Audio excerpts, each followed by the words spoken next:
So you mentioned once a week you're doing like a dedicated, I'm going to grow my following with this post. Could you do like 5 of those a week? You totally could. And what I would recommend, so like let's say you got 2,000 followers, right? Like most of the people on LinkedIn, something like this. And you put out a post and it does extremely well, right? And let's say I don't know, you added 200 followers that day. You want to follow that up with another banger that you know is going to grow your account. So if I have a big post that gets like 2,500 likes, I'll gain like 900 followers in a day. And then the next day I'll gain like 800 off the same post. So if I have a big day like that, I'm going to want to follow it instead of doing the one per week of like, okay, that one was really big for my phone. I'm going to follow that up again with another one because it's like there's 2,000 or there's 1,500 new eyeballs. Let's ride that wave of momentum.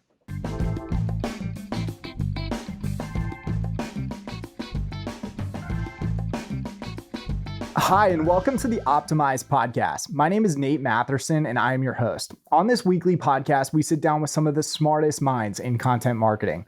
Our goal is to give you perspective and insights on what's moving the needle. Today, I'm thrilled to sit down with Kevin Jurovich. Kevin is the co-founder and CEO of Circles. Circles is a startup that enhances discovery with live video. And many of our listeners might know Kevin from LinkedIn, where he has over 36,000 followers, and his posts drive some serious engagement. Kevin was also a wide receiver in the NFL for a number of teams, including our favorite team on the Optimize podcast, the Philadelphia Eagles. On this week's episode, Kevin and I chat about content marketing on LinkedIn. And in this episode, I want to go deep to learn more about the approach and tactics Kevin is using right now.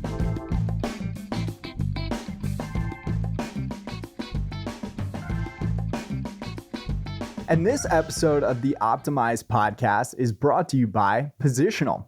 If you don't know by now, my name is Nate and I'm one of the co-founders of Positional. And we just launched our toolset publicly in late March. That means that you can go to positional.com and sign up for our toolset and play around. We've got a trial. We'd love for you to check out our tools for keyword research, internal linking, content optimization, and we've even got a couple tool sets for analytics as well. And you can check it out at positional.com. Kevin, thank you so much for coming on this week's episode of the Optimize podcast. Hey, thanks so much for having me, Nate. I'm excited. And you can't say you love the Eagles. We're in San Francisco, so there's a little bit of a rivalry there.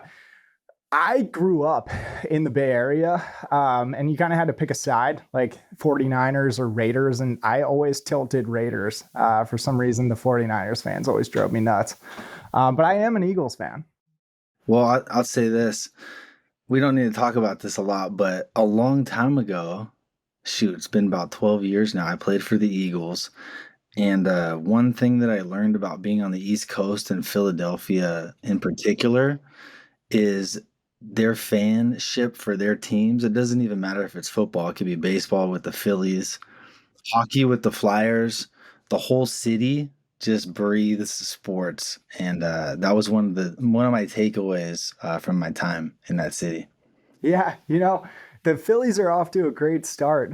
We'll see if they can keep it together. I'm excited. I've been excited for this episode all week because we've talked a lot about SEO over the last year. This is episode 52. We've done 51 episodes about content marketing and SEO. But I know that content marketing is bigger than just SEO. There are plenty of other platforms we can market content on. And you and I got connected about a week ago because you created what became a pretty viral LinkedIn post. And it wasn't the first time that I'd seen your content pop up on LinkedIn. And you seem to put out bangers constantly. And a lot of startup founders will ask me about content marketing on LinkedIn. And given your success, I want to learn more about your approach. Today, you've got 36,000 followers, and your posts often get thousands of likes and engagement. And so my first question to you is, when did you first start working on LinkedIn content? Yeah, that's a great question. I think I think people have woken up to it, but when I started was about a year ago, right? And the way that I viewed LinkedIn, my entire professional life, and even prior to that, was literally this is a virtual job resume, right? Like if I'm looking for a job, I'll come on LinkedIn, you know? LinkedIn's done a really good job working with creators, and about a year and a half ago, there started to be tons of good content that I saw on LinkedIn. There's also not a lot of good content. And I founded Circles 4.5 years ago. And when you're a founder, you make a ton of mistakes, right?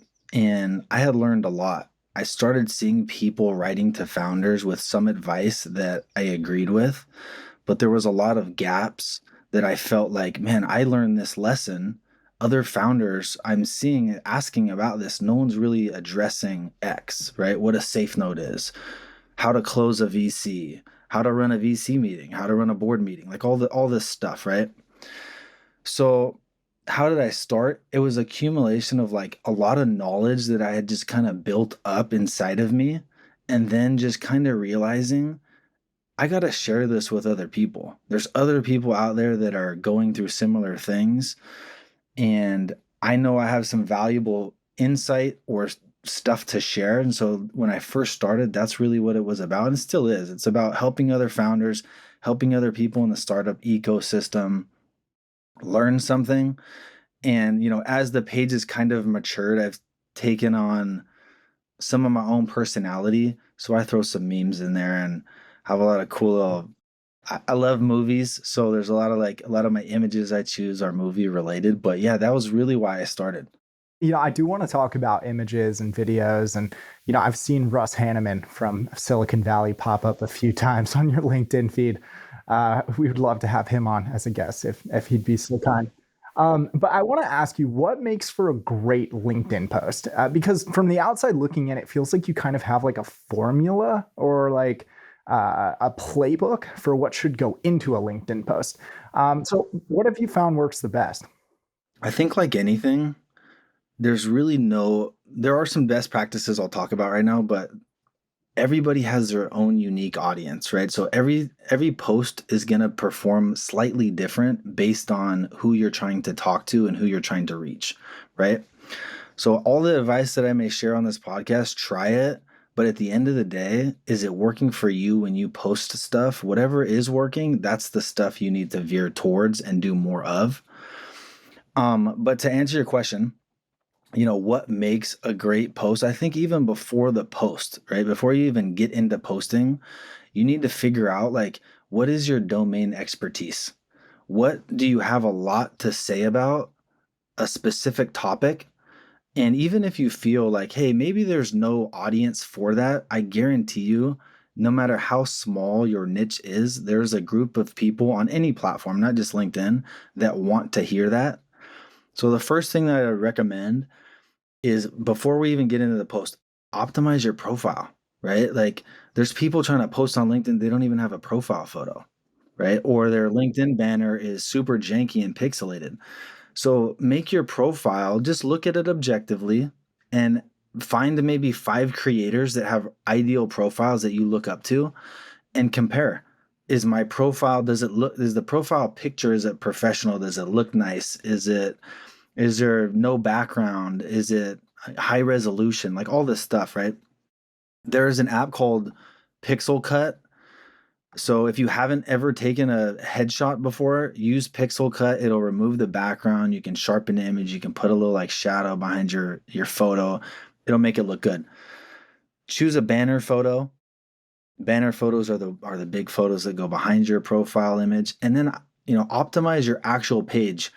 So who's Kevin? So I'm the founder and the CEO. And then right after that of Circles, I say, with a little line, startups and VC. So if people come to my page, they know that's what I'm talking about, right? I'm talking about startups, I'm talking about VC, because we're trying to convert people that come to your page to follow you. And then after that, I'd say the last thing with like optimizing your profile would be selecting featured posts. So any post that you have done that you're proud of, that you feel like represents you and what you talk about and has gotten a lot of engagement, doesn't have to have engagement, but feature those in your profile. So if someone comes to your page, what are the hitters, or what are the things that you're talking about that's resonating? Put those front and center. So like before you even start writing, I'd say do that stuff. Then once it's time to start writing, I think what I would tell the audience is just start. Like, no one even cares if you post something and get 2 likes. No one's going to remember that tomorrow, anyways. Right. So, like, you literally have nothing to lose. You optimize your profile, then just start writing. And, when it comes to content creation, I think one of the hard things is to always have something to say, right? So, one of the things that I would recommend for everybody to do, let's say you want to start writing about startups. Let's say that's your thing. I want to write to other startup founders. Go find 5 other content creators that are killing it in that space. Follow them, click the little bell, and you'll always kind of be getting either like what they're posting about or what's relevant to the startup ecosystem. And what this acts as is like it's always this like funnel of ideas of inspiration, right? So that you can maintain a healthy cadence of posting, because there's no way you're just going to be able to come up with bangers 24/7 every single day. Like, you'd have to have a team of people and a content team to do that. um so yeah, that's what I would say, just as far as getting you set up. We've just gotten started. And I should have asked it, and it shows you what I don't know, but I should have asked a few of these questions, like, and it was super helpful context for us. And just so I can play it back to you to make sure I've got it right. Like, before we even start posting, we need to make sure that, like, we've got a professional image, we've got a professional banner. It's very clear when someone first comes to our profile what we're going to be posting about. We can choose some featured posts to highlight on the LinkedIn profile. I didn't even know that you could do that. And I don't think most people do that. And then also too, like, take inspiration in the early stages and then onward from like other creators in similar spaces. Is that right so far? 100%. If you think about the best products, think about the best products, right? They're always iterations of something before them. Very, very seldom does somebody just like come up with this idea that's so novel and no one's ever thought about. And that's just an absolute winner. It happens occasionally, but like, think about tech. Every single product is an iteration or a feature of something else that they just did a little bit better, right? And so with their own little spin. And it's the same thing with content creation. Like, you have your domain expertise you talk about, you get a couple creators that are kind of talking about that, and then you interject, where's my viewpoint on this and what do I have a lot to say about as it relates to these things. Yeah, and then you start posting. And we can get into like the actual specifics of the post if you want. Yeah, Like, I want to. You just posted yesterday, and it might be a little fun to like unpack that post or like the methodology behind it. Yeah. So now that we've done everything kind of right up until this point, we're ready to start creating content. Like, maybe you could walk us through your approach or your formula for what will do well on LinkedIn. yeah.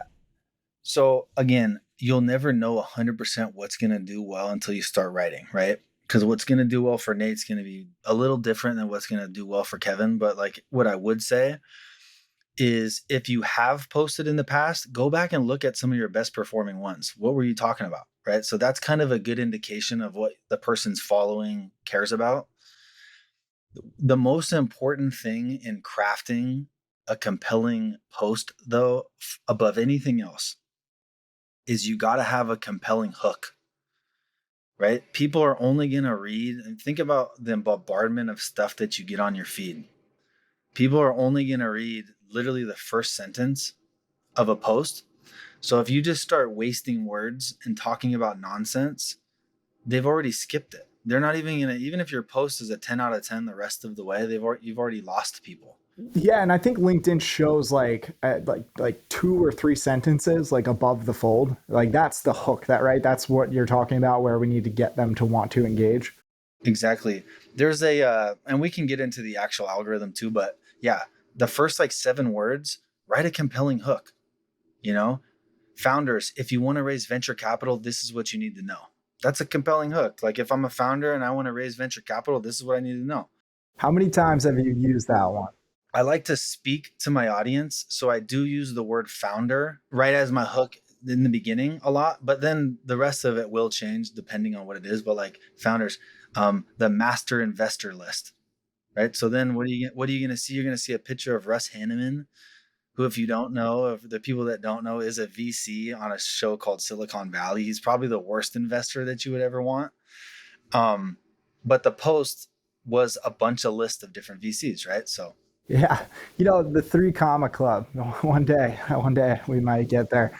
But yeah, so okay, so it sounds like in that first hook, like having a strong word, like founder or VC or investor, like that, some word that resonates with that audience you're trying to capture will be important for sucking them in. Is that right?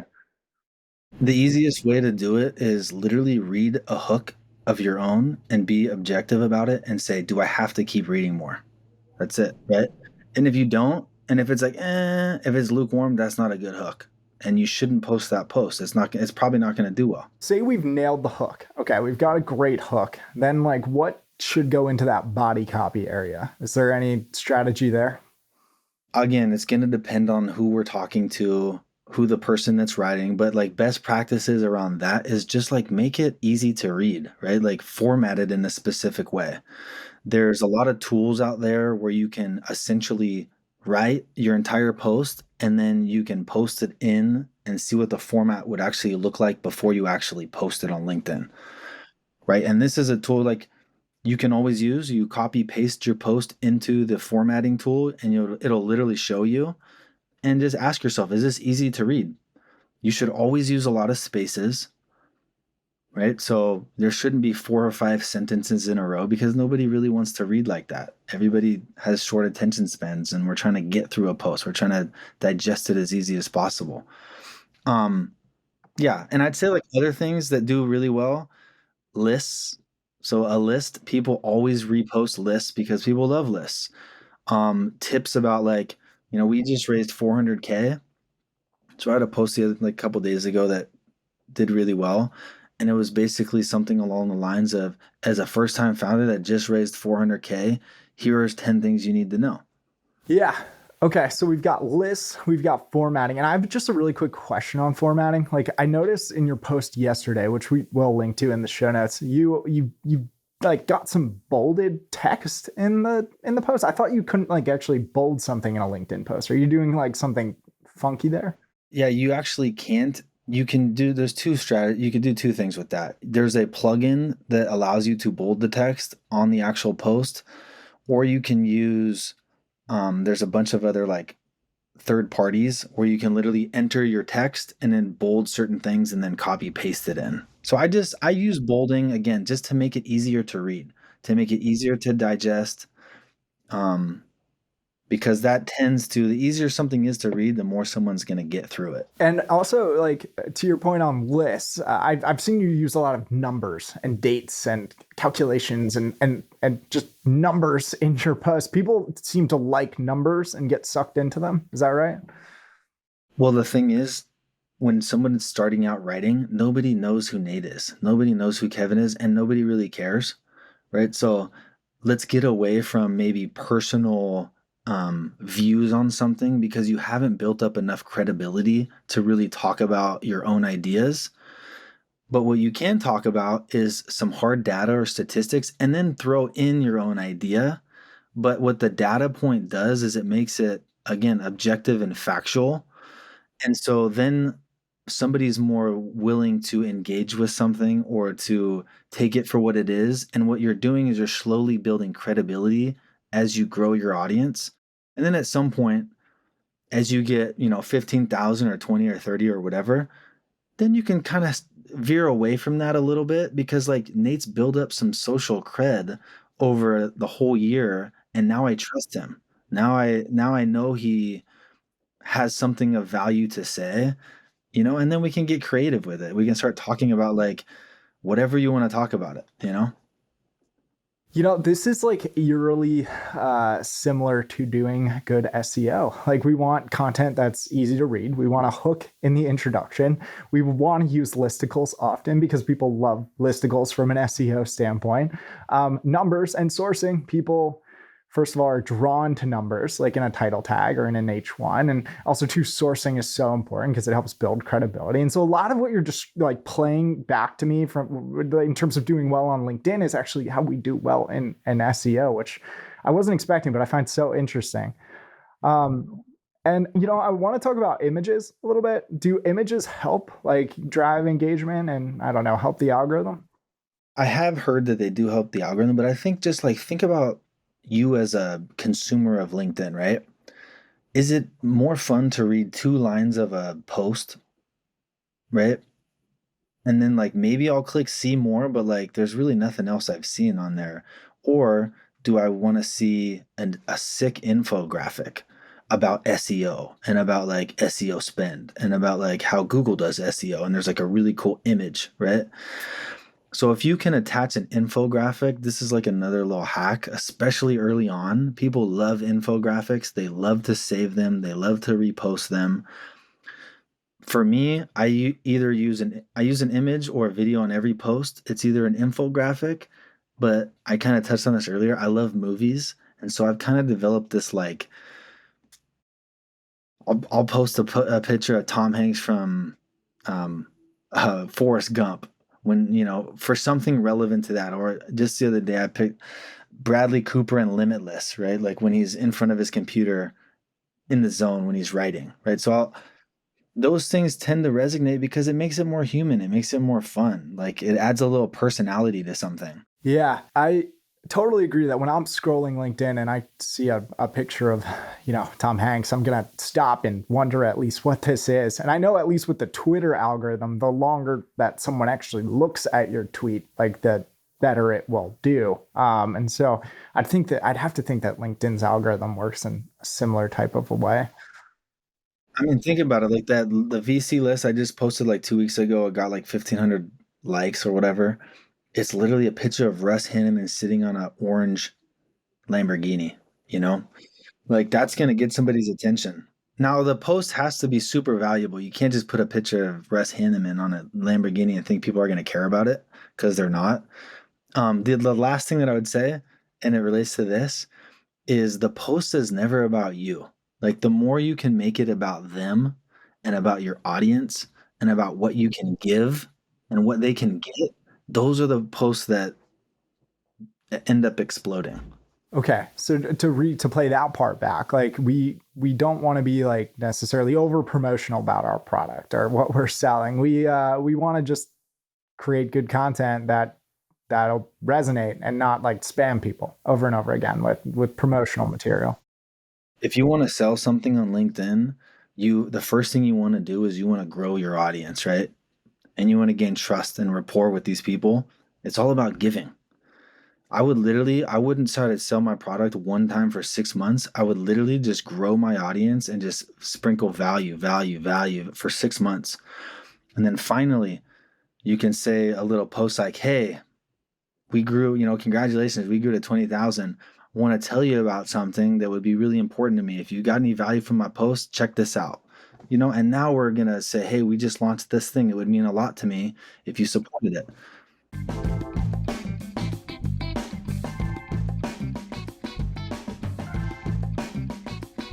We're about halfway through this episode of the Optimized podcast, and I just want to give a special shout out to our sponsor. You might have guessed, positional.com. Check out their awesome set of tools for content marketers and SEOs.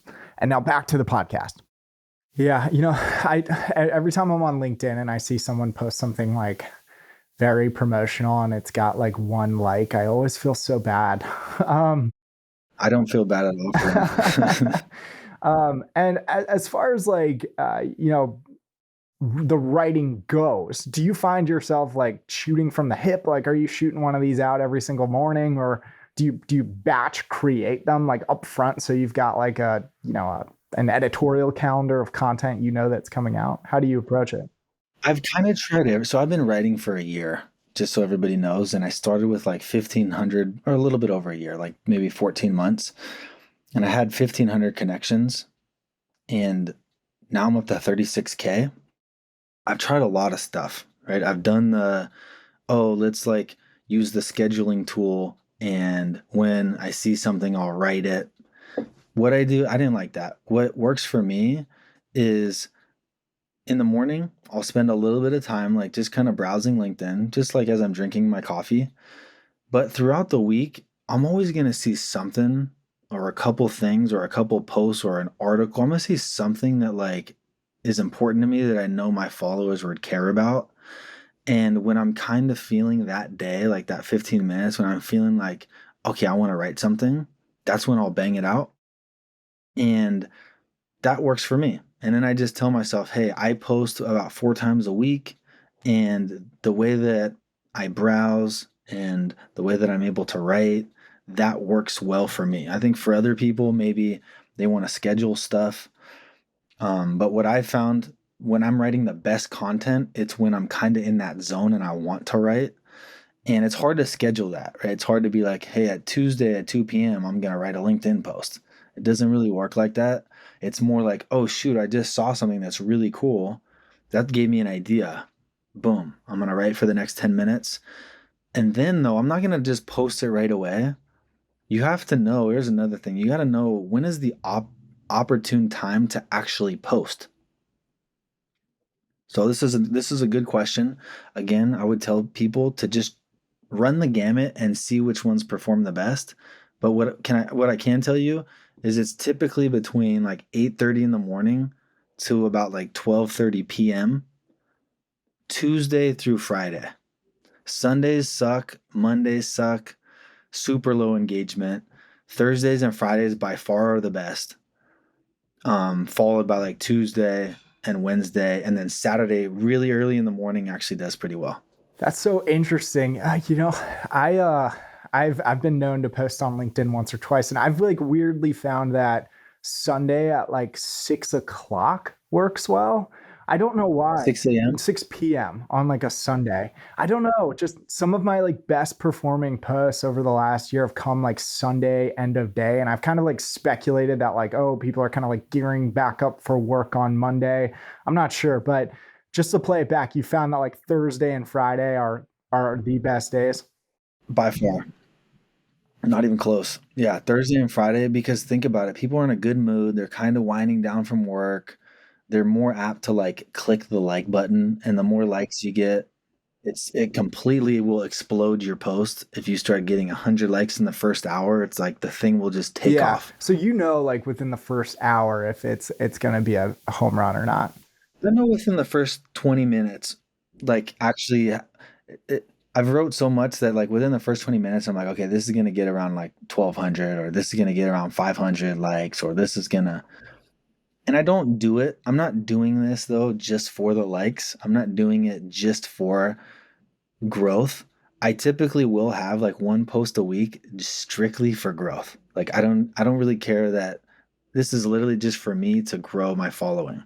And then the other like two or three, one will be like a funny meme, and then the other two will be like some sort of educational, explaining what a safe note is, explaining how to raise VC, explaining how to launch a product, stuff like that. Yeah. So I have so many questions. So, okay. So you mentioned once a week you're doing like a dedicated, I'm going to grow my following with this post. Could you do like 5 of those a week? Like what You totally you could. totally could? You totally could. And what I would recommend, so like let's say you got 2,000 followers, right? Like the most of the people on LinkedIn, something like this.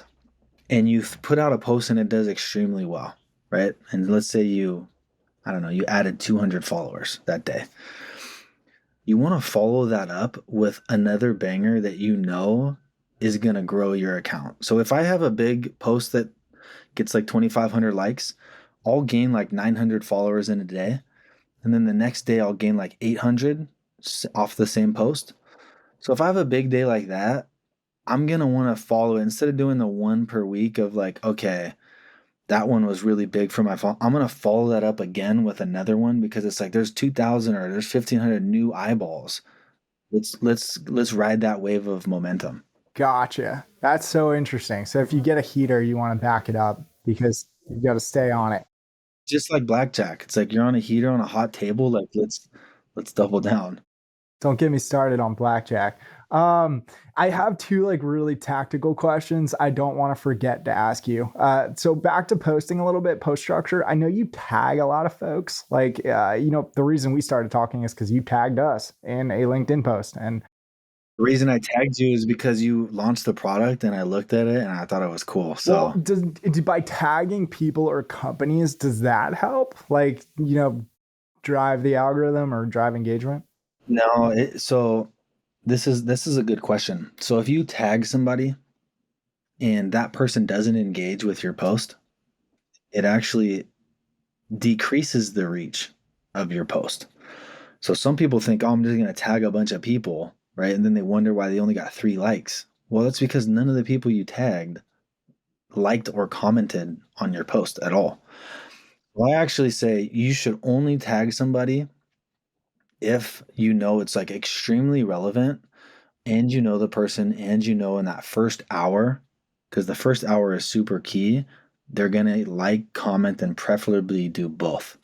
It's the only reason. Now, there are some caveats, right? Because some of my biggest posts, I do tag a lot of companies or I do external links, maybe 10 external links if it's like investor lists from like Google Docs. The reason that those work well, though, is I may do a post that says, here's 30 early stage startups hiring now, fully remote, right? And I'll tag all the startups. Well, that's extremely valuable to know, like, here's 30 early stage companies that are all hiring. They all have tons of revenue and they're backed by top tier VCs. There's a lot of people out there in the job hunt looking for companies like this. So even though, maybe that not all of those companies will engage, that post is being seen by so many people. And then the person can literally just click on the tag and see, like, there's the company information. So that's why in those posts I do it. But if you're just posting thinking you're going to tag a bunch of random people to boost your engagement, it's actually going to hurt you. Yeah, one of my best performing posts in the last like 6 months, I did one. It was a listicle on like the 20 best SEO newsletters that you should subscribe to, and I went and like tagged all the folks, and that one seemed to do quite well. Because again, people love lists, and I bet you that hook was pretty good. Like if you're into SEO and here's a list of top 20, like that's engaging. I want to read more. Yeah. So you said something interesting. I just want to double click on external links. Do those like nuke your engagement or? So the LinkedIn algorithm isn't open source, so like people speculate, you don't really know, but when you do post a lot, you can kind of feel it. External links do hurt, especially if the external link is embedded into the post. So you can put a external link into the post, but then you can actually upload an image. So then you can't as easily click on the link. You actually have to click on the link inside the post. Those typically will do better than if the actual link is clickable with the image in the post. Those are hurt by the algorithm. One more pretty tactical question before I pull us back to the outline. I'm in a couple like LinkedIn like share groups. Like for example, there's like a Y Combinator like LinkedIn group where people post things and then everybody else is supposed to go and like it and comment. And it's Oh, you're in an engagement is pod? that what they call them? Engagement pods? Yeah, Yeah. they're called engagement pods. Do those things work, or is like LinkedIn just smart enough to like suss it out? Do they work? Yeah, they probably work. You're artificially, like, I don't know about artificially, but yeah, you're enhancing your post with more engagement. And if anyone hasn't written on LinkedIn, if I like Nate's stuff and I have 36,000 followers, my whole following is going to see that I liked Nate's post. So you can quickly see how if multiple people are liking something and liking it early, the post can really explode. So yeah, engagement pods do work. I wouldn't be messing with engagement pods because that's going to artificially, like, it's almost like vanity metrics, right? You're not going to actually know, wait, is my post performing well? Because you're getting a bunch of these phantom likes from people that don't actually like your content. They're just feeling obligated to engage with it. So I wouldn't mess with that, especially in the beginning. I would find a cadence and a rhythm and a post style that performs well organically. And then 2 years down the road, once you have 30,000, 40, 50, 60,000, now if you want to get into engagement pods, like maybe it's not going to be as detrimental to you as a content creator. Yeah, it's kind of like SEO in that like people like in the very early days opt for like all the hacks and tricks when like they should just be focusing on creating great content. And then maybe let's worry about some hacks and tricks. But like in the very early days, like let's just focus on creating great content and getting the rhythm. And then yeah, and you know, has there ever been like a LinkedIn post where you're like going into it like you're like, okay, this is going to be a home run, and then it wasn't? And if so, like, why? I would definitely be lying if I said that that's never happened. Um, I I pretty much now know before the post, like you never know exactly how big it's gonna get, but I almost always know like, okay, this is money. This post right here, this is really good. This is gonna do well. I usually will know that, and I'll usually know like, this is a B plus, because that's just how it is. Some days you got to show up, you're a B plus. That's just what it is. Um, Occasionally, yeah, like there was this just recently actually, there was a meme that I posted. I ended up deleting it because I felt like it was too good and it didn't get enough. People didn't see it. I made this meme of SBF pretending to raise money for FTX, and I put his head over Leo DiCaprio from Wolf of Wall Street when he was dialing in, and all these other people were behind him listening to his sales pitch. And I felt like that was a post that was gonna be a banger and do really well, and it didn't end up doing it. But if anybody's scared of that, you got to get over it. Like nobody cares. No one's gonna remember that. No one even remembers what people wrote yesterday. There's so many people creating content. Like tomorrow's a new day. Yeah, I talk to a lot of founders, and they're often like scared to post, in that like they might be worried that it's not their best. But it sounds like we need to be okay with that in the learning process up until like we get a good feel. In anything in life, if you want to do great things, right? This isn't even related to posting on LinkedIn. Typically, like the great elements of life, there's an element of fear and being scared that you have to overcome in order to win the prize, right? It could be like a significant other. You're going to be scared to walk up to that person. It could be this really amazing job that you want. You're going to be a little nervous and scared at the job interview. It could be starting to write content on LinkedIn. Oh, I'm kind of scared to put myself out there and my thoughts because I could get judged, or maybe people think I'm not smart enough, right? But it's only on the other side of those things that people have their breakthroughs or have their wins or have their celebrations. So, what I would say to anybody if they're dealing with that is just think about all the things in your past that you had to overcome that fear or those thoughts, and what was the result of you pushing through that wall of fear and getting on the other side of it versus the times that you tucked your tail and you walked the other way. Like how did you feel then? And do more of the ones getting over the wall, not tucking your tail. Love this. And as we're talking, I'm coming up with a few good questions for the lightning round. So stay prepared. The next question I have is on carousels. A lot of people do like the PDF upload. I've done them before. They seem to do quite well. How do you feel about carousels? I don't do them. I think you can do them. I think if there's a PDF carousel that has a bunch of like cool data points, awesome, share it. I just find that it's like a little cumbersome. I don't really want to go through multiple pages. I'll typically find a PDF like that. What's the number one killer slide on that whole deck? That's the thing I'm going to talk about. So I'll just screenshot that one image. And if it's a deck, I've just seen one recently about like the state of VC, right? It's like 250 pages. What's the coolest page on that whole thing to me, you know? Okay, well maybe it's dry powder and venture right now. Okay, I'm going to just literally take that one image, and my post is going to be about, hey, there's 300 billion in dry powder available for founders. Here's 10 amazing investors to target that are writing checks right now, with an image of all the dry powder and like a graph. Comments.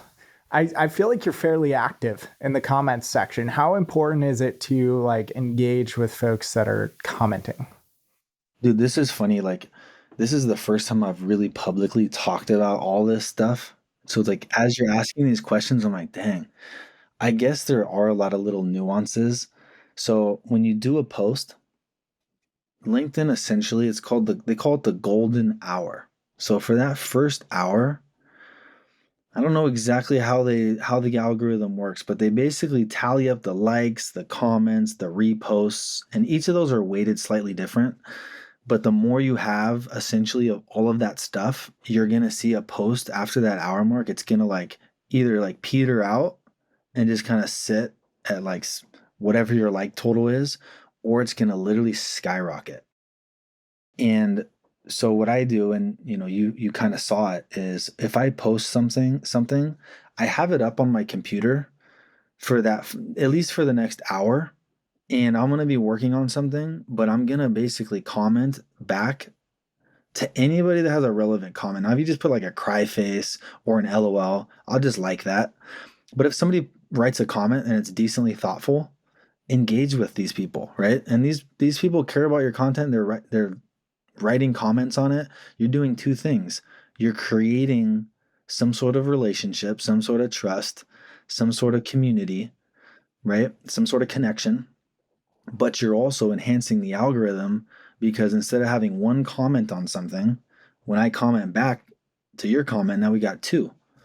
And so it's two things. It's tactical from that standpoint of the actual LinkedIn algorithm, but it's also just beneficial, I guess, in human, right? Just connecting with someone who's connecting with what I just spent time writing about. Totally. At the golden hour. Now I need to really pay attention in that first hour. I had no idea. Um, okay. And so, like you mentioned earlier, like you take inspiration from, or like in the very beginning, you'd often follow other people to get ideas. Are there like one or two like other LinkedIn influencer type accounts that you think are just doing a great job that maybe our listeners could check out? Yeah, so I would single out one person. Now there's a ton, so it's not a slight to anybody else, but the one person that I spent a lot of time like on their page learning from early on was Peter Walker. Have you ever seen his stuff from Carta? From Carta? No, I haven't. Is he the data guy at Carta? 100%. There you go.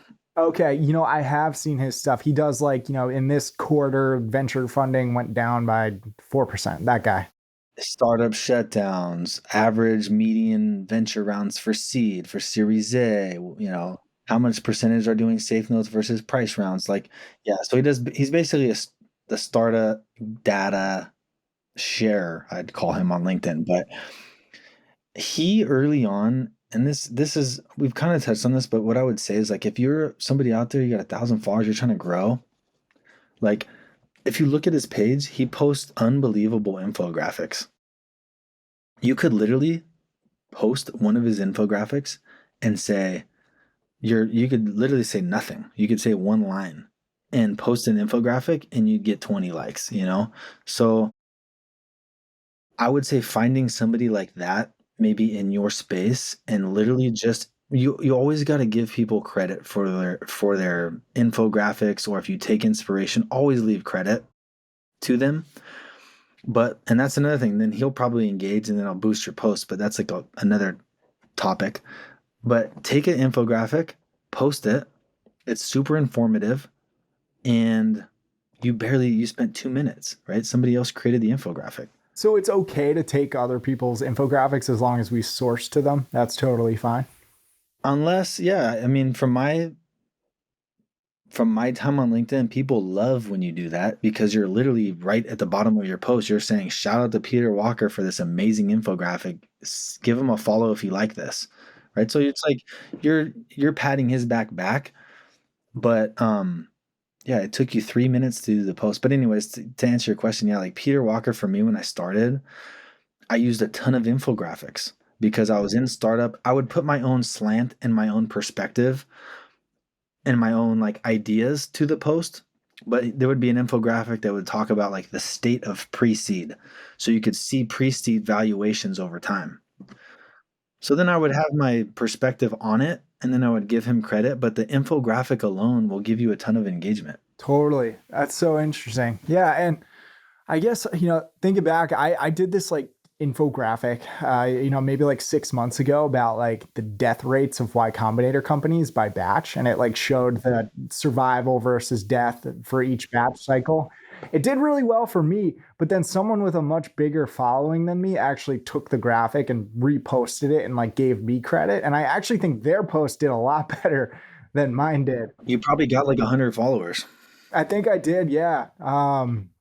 So I guess that's part of it too. Like if you are creating great infographics and people do share them, then maybe you pick up some like collateral followers in the process too. Speaking of like collateral followers, this is like a little life hack. Those five like content creators I said early on to like follow in your space. If you hit the bell, you'll always get notified when a post of theirs goes live. You can go straight to their page and leave a thoughtful comment, something witty or something like be good about it though. Write some good copy. It'll literally be the top comment that everybody sees. So if somebody has 500,000 followers and like you leave a really thoughtful, witty, informative sentence or two, it's going to get 35 likes or it's going to get, 45 likes, and you're going to get a ton of their people looking at their post that end up looking at your profile. That's a great hack. I know with Twitter, that's often a pretty big strategy, but it makes total sense for LinkedIn too. And this has been such a great episode, so unique from any other episode we've done. 52 episodes in. If it's okay with you, I've got like more than 3 to 5 lightning round questions. Are you ready for it? Let's knock it out, and then we got to roll. Yep. So posting every day, is that okay? Post frequency should be what are you capable of consistently delivering. So if it's I can do 3 posts per week, that's what you should do. I can do 5 per week, that's what I should do. I wouldn't do more than 1 per day. That was going to be my next question. So not more than 1 a day, because that might hurt the algorithm. People are going to be tired of listening to what Kevin has to say if I pop up on their feed, twice a day. So how many followers are you going to have by the end of the year? Do you have a goal? By the end of this year, probably over 100K. As far as making fun of VCs goes, I feel like that works really well on Twitter. Does that also work on LinkedIn or not so much? Oh, dude, I have some big time bangers about making fun of VCs. Have you seen the red flags in VC? No, is that one of your posts? Oh, it's so good. I will put it in the show notes, but break it down for me real quick. Red flags in VCs: doesn't own any Patagonia, right? That's a major red flag. Only been to Burning Man once. That's a major red flag. Doesn't say keep me interested or keep me updated in future round. That's a major red flag. Drinks LaCroix. Stuff like this. So you were in the NFL for a few years. How much like gear did they give you? Is it like a ridiculous amount of gear? Yeah, you get a ton of stuff. Every team, it's all like obviously it's the team logo. I don't have much of that anymore. I just have like some of my jerseys, but yeah, when you're playing in the NFL, man, you have so many things. They do your laundry for you. In your locker, you got all these hangers, and it's like just filled with stuff, filled with shoes and cleats and gloves and shirts and all that. Is there anything that being in the NFL taught you about posting on LinkedIn? I would say discipline, being disciplined, having a goal. So for me, when I first started, it was get to 10,000 followers, right? When I first started, and I think that's like a fairly common thing. And so, yeah, have a goal, be disciplined, and stay consistent. Love that. And Kevin, this has been so much fun. Thank you for coming on the Optimize podcast. Is there anything else you want to say to our listeners? Maybe tell us more about your company. I won't even get into what I'm doing because it's not really relevant to this. But what I would say, follow me on LinkedIn if you liked this. If you want to talk more, I'm totally down about any of this stuff. When you send me a friend request though, write in the request that you listen to the podcast so that I can see it and I can accept the pending request, because yeah, there's like 6,000 in there right now, so it's a lot. Well, we will put a link back to your LinkedIn and then some of the posts we mentioned in the show notes. But thank you so much, Kevin. This was awesome. Awesome, Nate. Thanks for having me. I appreciate it.